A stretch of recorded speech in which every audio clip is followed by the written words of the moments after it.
উৎসবের উচ্ছ্বাস আর করতালের শব্দের মাঝেই ঘটে গেল এক ভয়ঙ্কর ঘটনা।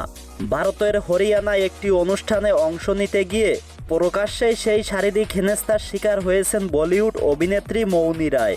দর্শক সারিতে থাকা কয়েকজন বয়স্ক ব্যক্তি অশালীন আচরণে মুহূর্তেই বদলে যায় সেইখানের পরিবেশ। আনন্দের মঞ্চের রূপ নেয় আতঙ্কের অভিজ্ঞতায়। এই ঘটনায় চুপ না থেকে সামাজিক মাধ্যমে নিজের ক্ষোভ উগলে দিয়েছেন এই অভিনেত্রী, যা ঘিরে নতুন করে তোলপাড় শুরু হয়েছে বিনোদন অঙ্গনে। নিজের নিরাপত্তা ও নারীর সম্মানের বিষয়টি সামনে এনে নিজের সোশ্যাল হ্যান্ডে মৌনি রায় জানান, মঞ্চে ওঠার আগে দুই বয়স্ক ব্যক্তি তার কোমরে হাত দিয়ে ছবি তোলার চেষ্টা করেন।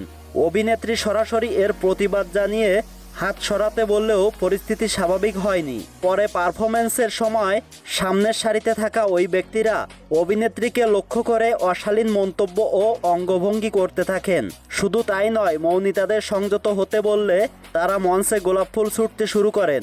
আয়োজকদের অব্যবস্থাপনাকে দায়ী করেন অভিনেত্রী।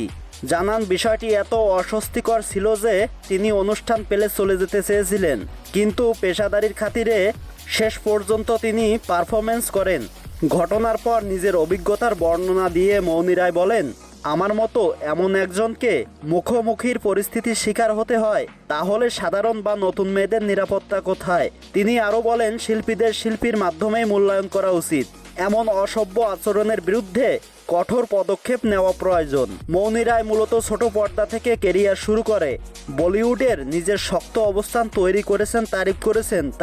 তাই অভিযোগটি নেট দুনিয়ায় আলোচনার জন্ম দিয়েছে এবং নারী নিরাপত্তা বিষয়টি আবারও সামনে এনেছেন।